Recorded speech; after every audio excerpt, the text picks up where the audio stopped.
Good evening, ladies and gentlemen. How are we getting on? Welcome back to a brand new camp build, and today we are on my low-level ghoul cannibal character who is going to get a new home at the top end of the Toxic Valley today.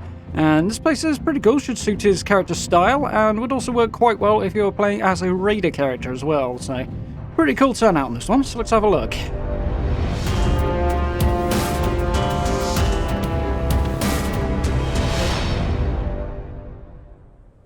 Okay then, so as I say, we're right up at the top of the Toxic Valley here, right at the very, very northern edge of the map. So if we have a look here, you can see, there we are.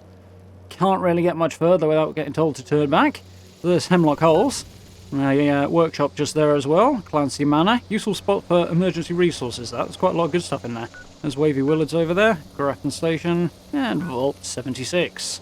So, pretty much straight up at the top of the map there.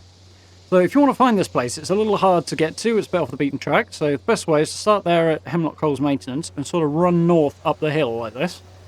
And just up here you'll see a little cliff.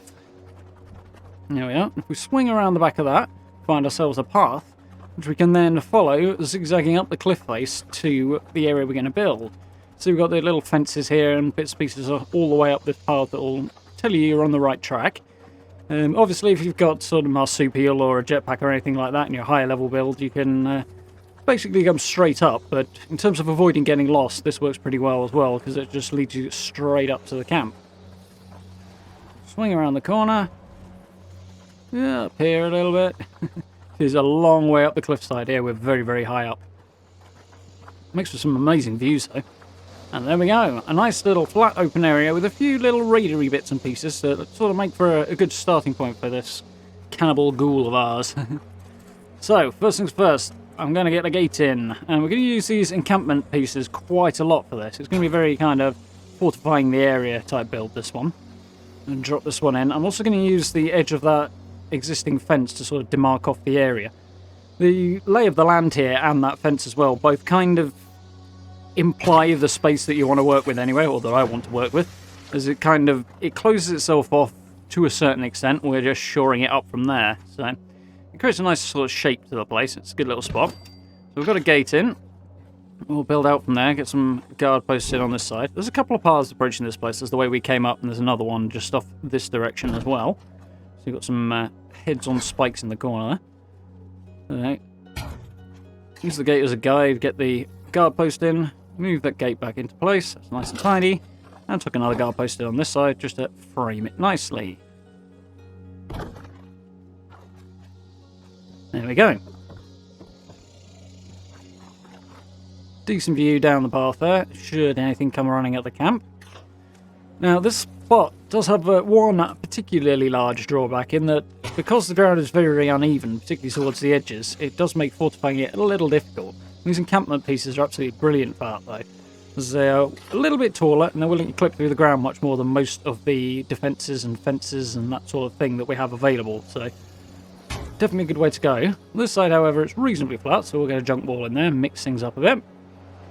Tried a few bits and pieces to close this gap, but obviously that big block of stone there gets in the way a bit, although it does provide a nice sort of point to aim for in terms of closing the space off. So we'll nudge this little encampment fence nice and tight in. It will clip just a little bit there, which closes the gap quite nicely, but doesn't look too overt, so that works well. We'll switch back over to the gate at the other end. This would be more on the eastern end. I'm going to manually place the fences in on this side rather than having them snap, which is what I did on the other side, but they will snap if you ask them to here. It just looks better if they don't. Curves around a little bit there and closes the gap nicely with a cliff edge. So on this side, we've got the fence already, so I almost don't really need to do anything here, but it'll look more complete if I do, and also should anybody choose to attack from this side, that fence is not going to prevent them from shooting or anything like that, so a larger barricade is definitely warranted. So we're just going to push these flat-faced junk fences up against it there. These sit a lot more flush than any of the other options, so that's all we're going for these. Can't get them quite as close together as I'd like. If I'd done it the other way around, I might have actually had a bit more luck, but still, ramshackle is kind of the name of the game here, so it's not such a bad thing that we've got the odd gap here and there. You can use the one that's got the crate on the front there, the pallet rather, just to mix up the textures a little bit. And that nudges in quite nicely up against the fence there. However, obviously this is quite a vulnerability to the area, so we're going to need to close off this edge as well. So one very, very large junk fence. Just drop that in, nudge it up close to the existing one there on the left. Get it nice and close to this bit of rock here that sticks up. Should about do it. Now we'll get some chain and barbed wire covered tyres just to close off this last little bit. So anybody trying to get round will have to fall off the edge. I'll actually lift that up a bit higher later on, but I'll run out of concrete for the moment, as it's going to end up being a turret placement later on. So, in terms of closing this edge off, technically you don't need to, because there's a cliff face there, but it obviously looks a lot more complete if we do. So we're going to use the Blood Eagle nest, it's one of the more raidery, cannibal suiting type of pieces. Plugs up a nice portion of the gap on its own there, dead easy, just got to decorate from now. For this last bit, we've got the large bit of rock here that is fine for building on, but because it's its shape and its uneven surface, we definitely need to use foundations on this, really. So, we'll get those lined up. The idea is to have a little stairway up to this, so I want them nice and close to that front edge. There we go. I'm going to use the ramps here just to put a lower level in. Just for kind of tidiness, I suppose. Which doesn't make a right lot of sense in a scrappy raider build, but you'll see where I'm going in just a moment. Completes it a little bit anyway. So I'll grab a staircase. I don't want the concrete ones, and I haven't got any concrete at this point anyway. Now, unfortunately, those regular stairs are not going to snap through the foundations below. And I don't think they're quite tall enough, really, either. Maybe. But, if you use these contemporary ones, they look just fine, and they go the full length as well, which is really good. So, I'm going to turn this into a very simple structure with a couple of little details to make it a bit more interesting. This is basically going to be where we have our crafting benches. So, I'm going to put some jail walls on the edge here, just because it's a bit different, it's a bit scrappier looking when we're done, and mixes up the basic shape of it and makes life a little bit more interesting. So, change my mind on those two wooden walls, get some more jail walls in there. Here we go. And we'll dress them up a little bit in just a sec. A little bit open and exposed there, but also a little bit too... what's the word I'm looking for here? Uniform, perhaps. So we want to kind of change up the texture a little bit, make it a bit more interesting to look at. So a couple of junk fences just pressed up against it there will basically make the whole thing look completely different, which works quite well. It gives it a nice scrappy vibe. Makes it look reasonably sort of supported, that sort of thing. Not that it desperately needs that, but it does come together in quite a nice way. A couple more on this side. I'm going to leave that back edge open. Because, I would like to have something half high there, but there isn't really anything I can position manually, so we'll have to leave it as is. The furniture will do the job of closing it up quite nicely anyway, so it should be fine. A couple of angled roofs in the corners at the back, and we're going to go for a flat one across the front just to mix things up a bit. And we'll close up this little gap. Not really necessary if you're going for scrappy, but I felt like doing it for this one. Unfortunately, these triangular pieces don't want to snap in. So, to solve this particular problem, we'll stick a wall underneath to show it where to snap. There we go. Flip that round so it's the right way. And there we go. And now it's being supported by the roof, it's just needed the wall as a guide. We can actually take that wall back out, and it won't be a problem. Nice. I'm quite pleased that it actually snapped in with the junk walls inside there, that wall, which was, would have been inconvenient if I had taken them out and put them back in after the roof. So I imagine that would have been a bit more difficult to do. So there we go. Just one more thing to dress this up for now, and then we'll finish it off in the decoration phase later. Stick a Blood Eagle totem on there just to break up that square shape a little bit. Make it look a bit more interesting.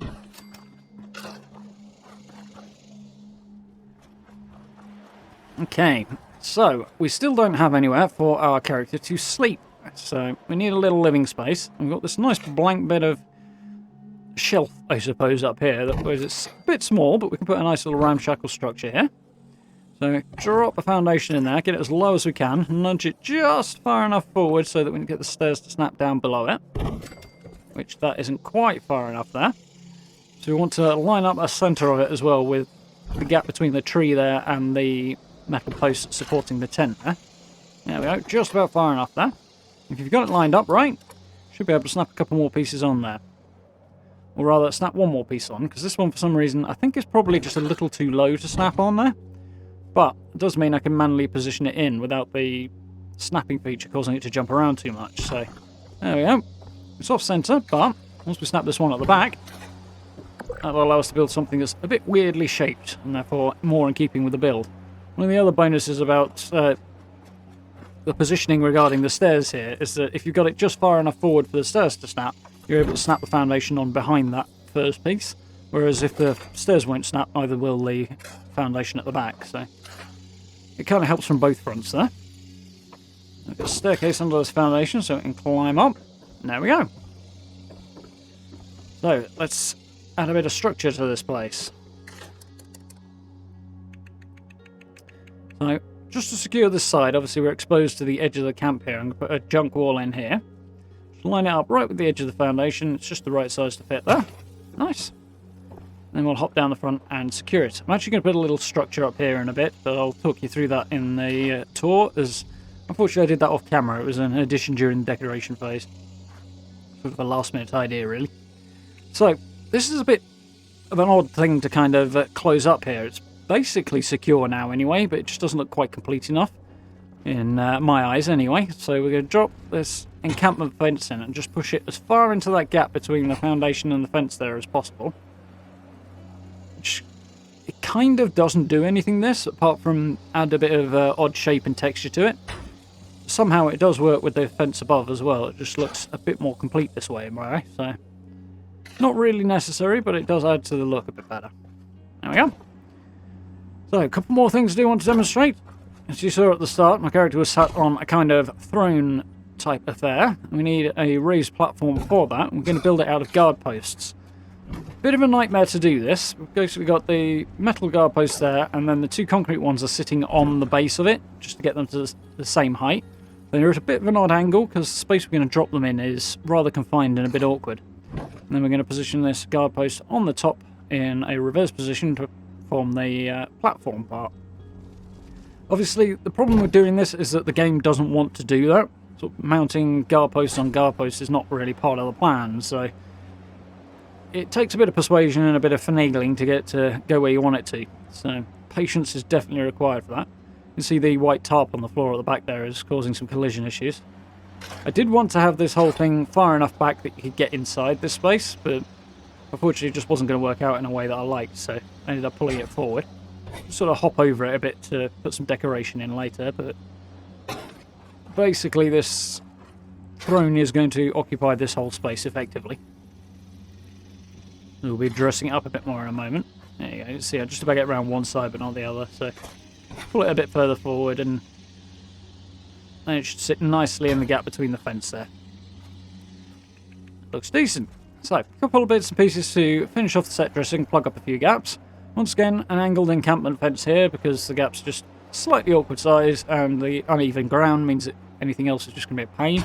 Could use a communist fence, but it just doesn't quite suit the build, either in a raider sense or in a cannibal ghoul sense, really, for me, so that's why I'm sticking with the encampment ones. Keeps with the theme as well, by building mostly with wood rather than sort of more finished looking metal. So we need a little area for our cooking station, so I'm just going to drop one foundation in here. We've got a bit of a lump in the ground that's been a tiny bit awkward. I want this as low down as possible. So we'll line it up with the fence there. There we go. That's good. I'm just going to snap this one floor on, take it off again, and drop it just a tiny bit lower. I thought it might go a bit lower down than that. Apparently not. But there we go anyway. So we'll snap that back on, put that back off, and it's as flush to the ground as we can get it. So we'll slap some railings on there. And then a staircase. I actually took these railings off and replaced them with, again, more encampment fences just to be a bit more interesting and just a little scrappier, which keeps the vibe of the rest of the build going. Actually, that did not play ball there. There we go. So, last couple of bits and pieces. We're going to dress up this area around our throne. Just drop a reverse junk fence there. Just to kind of close it off a little bit. Make the thing look a little bit more built up. Didn't like the look of that one, so I'm going to manoeuvre this larger junk fence in. Again, it'll just add a bit of structure to that foundation on the right there. So I'll chop one out of the way, because this is going to float if we don't do something about it. So find the concrete tyres. There we go. Grab the smallest one. Not that one. That one. And drop it right by the stairs. The stairs are actually allowing you to kind of sink it in a bit here because it's sitting on the edge of the stair rather than on the ground. Kind of tricking it a little bit there. But it does mean it's a little bit lower, which makes it nice, well, nicely the right height for the rest of this junk fence. A little bit of persuasion required to get it to sit. And there we go. So, let's decorate and look around. Here we go, tour time. There's a couple of extra bits and pieces I added, and a couple more bits and pieces I've added after the build, basically the turrets, because I didn't need the racket of the turrets going all the way through the tour. With a couple of turrets out here as well. A few signs, little bits and pieces, just to ward off anybody who might decide to wander into our cannibal camp here. Nice little hanging cage there. I had an absolute devil of a time trying to find somewhere where this would place, but right in front of the gate apparently is the best spot. Yeah, a couple of radioactive barrels, a few other bits and pieces just knocking around to dress it up. Got some Mothman cultist iconography, I suppose, around the camp as well. As our radar options are a little limited, but a lot of the Mothman stuff works and quite well as well and pulls double duty nicely. A few fire barrels as well. As I say, with my character being a cannibal ghoul, it goes quite well together as well. There we go. A few bits and pieces in here. Nothing too much. Kept it simple. My character doesn't have a vast amount unlocked at this point. He's only in his teens, so not a lot of options available. So simple in here, but it works. A few appliances and other bits of junk just scattered around to give it that kind of trashy raider vibe. More Mothman sculptures there. Going to use the Blood Eagle nest as our vendor spot here. Again, low level character doesn't need, we probably won't need all three vendors to be honest, but we'll fill it up, make it look better. And with bits and pieces stuck around just to give it a bit more life. The coffins that they included in the atomic shop at Halloween go quite well in this build as well. They fit well with the wood and everything else. Treasure hunting sign on the edge there. There we go. Just chucked a few of the signs I had available and extra bits and pieces around just to break up textures and make the thing look a little bit more interesting here and there as well. Again, as I say, the character's not got vast options available. It is very low level. He hasn't picked up that many plans yet, so have to make do with what we have available, which makes us quite viable as an early game camp in a lot of ways, although you would need a large number of atomic chop items to keep up with some of the stuff. These encampment pieces spring to mind. A decent fortified entrance on the other side, should we need to head out that way. One of the raider toilets just tucked in the corner there. A few extra bits and pieces just to dress it up. I don't know that I'll really be using that water pump a lot, but it's our only source of water here, and it just broke up a big open empty area that didn't have anything in, so that worked well. There we go, a little throne with some stash boxes with skull candles on the top there, and that weightlifting goat at the back is one of the Mothman pieces. It's just stood on a stack of stash boxes just to get the height right. So we'll head up here and have a little look at the bedroom. There's a couple of things I've done in addition to sort of dressing this up. This little shelter lean-to thing here, we've got one of the walls on the right there that's just snapped in, and then the roof snaps to that. But I couldn't get a wall to go in to the left, so I just slid a junk fence in there to make it appear like it's supported. Unfortunately, I couldn't put a steel post there either, as Bethesda have knackered that, unfortunately, a few weeks ago. So the junk fence provided a little bit of shelter. The regular walls wouldn't snap with the foundation clipping through the dirt there either on the left, so we had to make do with what was available, but it looks suitably ramshackle for the build. So yeah, there we go. Nice raidery, scrappy camp with everything you really need. Once you add a few more workbenches as you pick them up, there's probably enough room to do that. Yeah, kind of suits my cannibal ghoul quite nicely. We shall be picking up once we've got through the current season, sort of during the downtime. But for one last thing before we wrap up, let's have a little look around at the lighting, because it's quite nice in the evening up here.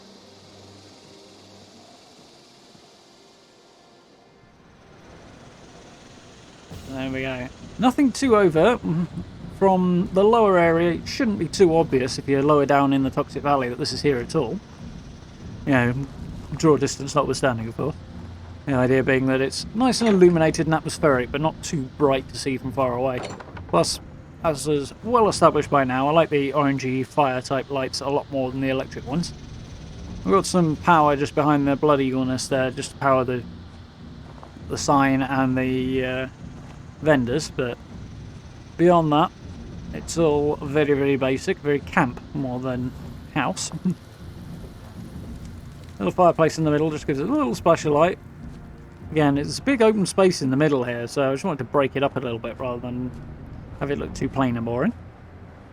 Unfortunately, the ground is not even remotely level, so getting things to look like they're not floating is an exercise in patience, but there we go. Nice little look around it in the evening.